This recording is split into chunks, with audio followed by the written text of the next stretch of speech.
श्री रामकृष्ण लीला प्रसंग स्वामी शारदानंद जी द्वारा लिखित पाठ संख्या 256 षष्ठ अध्याय। भक्तों के साथ श्री रामकृष्ण देव। गोपाल की माँ का पूर्व वृत्तांत। नवीन नीरद श्यामं नीलेन्दीवरलोचनं वल्लवी नंदनं वंदे कृष्णं गोपाल रूपिणम् स्फुरद बर्हदलोद्बद्ध नीलकुंचित मूर्धजं वल्लवी वदनाम्भोज मधुपान मधुव्रतम। श्री गोपाल स्तोत्र। यो यो यांग यांग तनुं भक्तः श्रद्धयार्चितुमिच्छति तस्य तस्याचलां श्रद्धां तामेव विदधाम्यहं Gita. And whoso shall receive one such little child in my name receiveth me। Matthew. Gopal की माँ सर्वप्रथम किस दिन श्री रामकृष्ण देव के दर्शन करने आई थीं, यह ठीक ठीक हम नहीं कह सकते, किंतु सन 1885 ईस्वी के चैत्र या वैशाख महीने में दक्षिणेश्वर में श्री रामकृष्ण देव के समीप जब हमने उन्हें प्रथम देखा, तब प्राय 6 महीने से वे उनके निकट आना जाना कर रही थीं तथा उनके साथ श्री भगवान की बाल गोपाल रूप से अपूर्व लीलाएं भी हो रही थीं।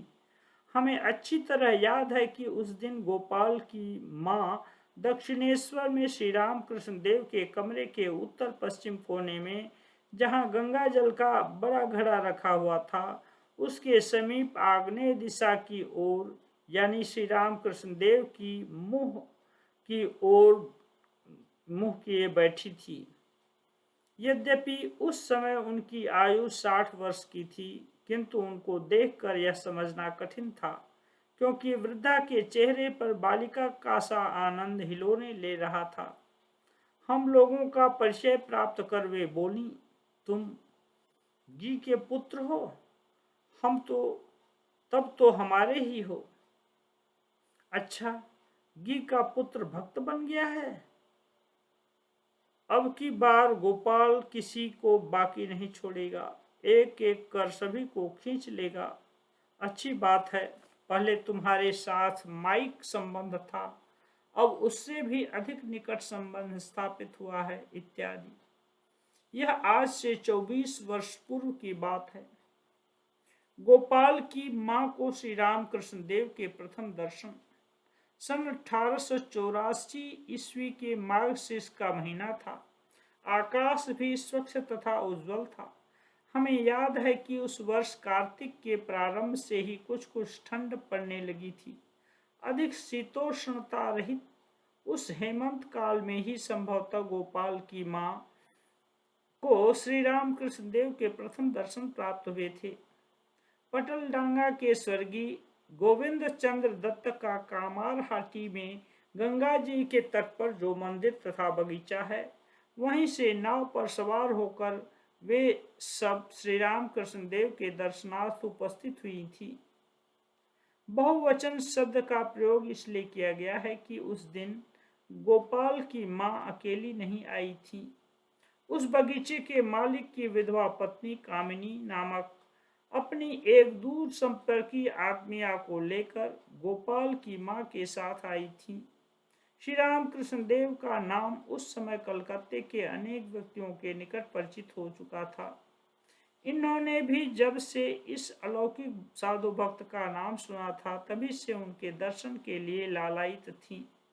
कार्तिक मास में श्री विग्रह की नियम पूर्वक विशेष सेवा करनी होती है, इसलिए गोविंद बाबू की पत्नी प्रतिवर्ष कामारहाटी के उद्यान में निवास कर स्वयं उस सेवा का तत्वावधान किया करती थीं। कामारहाटी से दक्षिणेश्वर लगभग 2-3 मील दूरी पर था, अतः वहां जाने की विशेष सुविधा थी। कामारहाटी की गृहिणी तथा गोपाल की माँ भी इस सुयोग को प्राप्त कर रानी रासमणी के काली मंदिर में उपस्थित हुई थीं। श्री रामकृष्ण देव ने उस दिन उनको आदर पूर्वक अपने कमरे में बैठाकर भक्ति तत्व के संबंध में अनेक उपदेश प्रदान किए थे तथा भजन गाकर भी सुनाए थे एवं पुनः आने को कहकर उन्हें विदा किया था।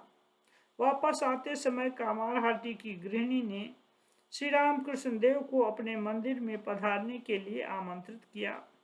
वे भी सुविधा अनुसार किसी दिन वहां जाने को सम्मत हुए। श्री रामकृष्ण देव ने उस दिन कामारहाटी की गृहिणी तथा गोपाल की माँ की वास्तव में बहुत प्रशंसा की थी।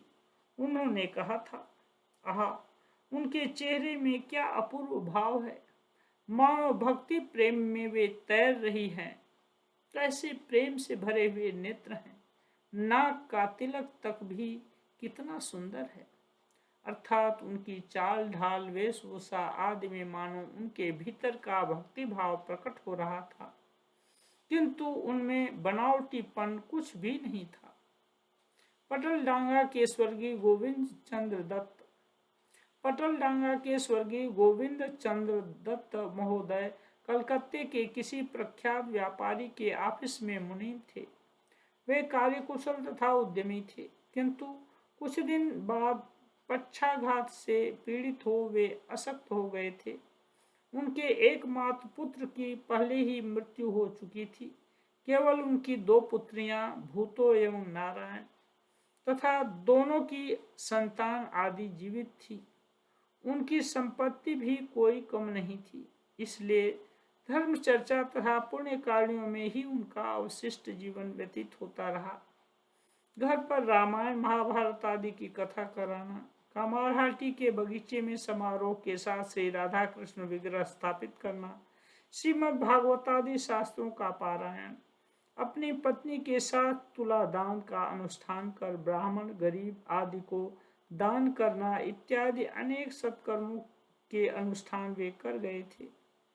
विशेषकर कामारहाटी के बगीचे में श्री विग्रह के पूजनादि के उपलक्ष्य में 12 महीनों में नाना प्रकार के अनेक उत्सवादि हुआ करते थे एवं अतिथि अभ्यागत तथा दीन दुखी आदि सभी को श्री राधा कृष्ण का प्रसाद मुक्त हस्त से वितरण किया जाता था।